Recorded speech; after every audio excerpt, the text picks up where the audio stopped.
Western officials believe Russian President Vladimir Putin could formally declare war on Ukraine next Monday. This comes as Russian forces have resumed their assault on the last Ukrainian stronghold in the key port city of Mariupol. Now, for the latest on the offensive and the other details surrounding this, let's go live to CTV's Omar Sachedina in Kyiv. Omar, the clarification here of Putin officially declaring war, what does that mean for what we've seen over the last 65 days or so?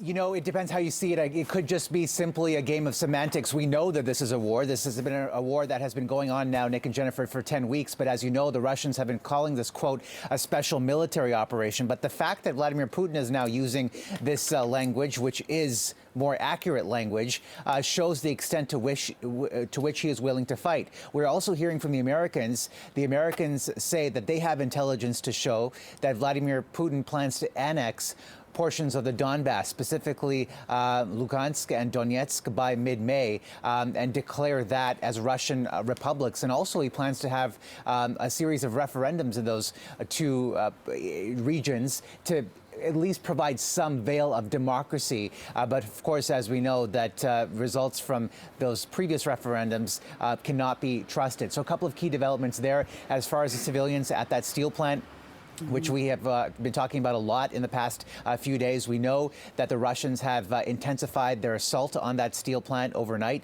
that they have now stormed that facility, which makes this a very precarious operation to try to get the remaining civilians out. Vladimir Putin had asked for his troops to seal off that facility, not storm that facility. So certainly not good news for the civilians who are still inside.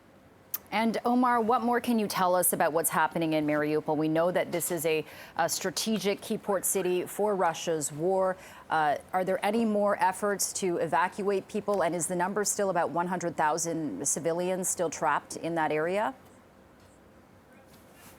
Well, just under, Jennifer, because there are some civilians, dozens, in fact, who have been allowed to leave. They arrived in the Ukrainian-controlled city of Zaporizhia over the weekend. And we did learn today that the 100-plus civilians who were inside the steel factory did also arrive at that city, the Ukrainian-controlled city of Zaporizhia.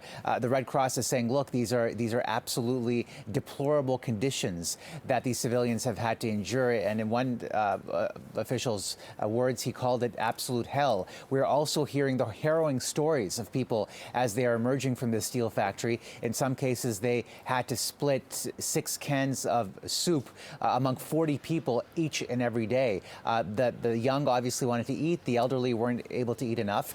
We know that initially the elderly, the sick, and the most vulnerable were allowed to leave first. But again, this is a very delicate, precarious operation, and really there are no guarantees right now if the remaining civilians will be allowed to leave.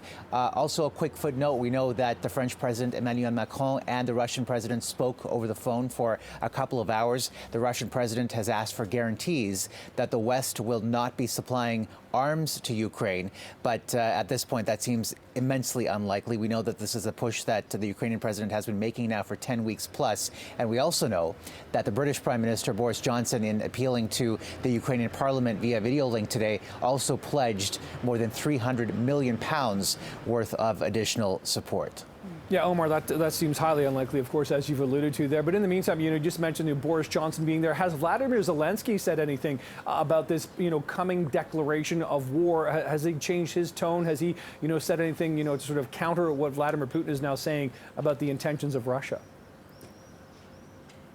I haven't heard anything. I think the Ukrainians are still pushing ahead intensely. Obviously, the fact that there still are, Nick, 2,000 Ukrainian soldiers at that steel facility in Mariupol defending that last stronghold of territory as they are completely encircled by the Russians says something about their resolve and the extent to which they will continue to fight. But nothing from Volodymyr Zelensky on those specific claims by the Russian president and obviously still a very delicate situation. I mean, we just took a 7-hour drive from Dnipro, which has become a logistical and humanitarian hub, back here to Kyiv, the capital. And everyday life is still extremely tough for people. There were multiple checkpoints as we were driving, and also a massive fuel shortage. We had to go to at least half a dozen fuel stations on our way here back to the capital because there are very severe rations. You can only take between 10 to 20 liters of fuel at one time. So certainly life here far from normal. All right, that's Omar, CTV's Omar Sachedina live in Kyiv. Thank you, Omar.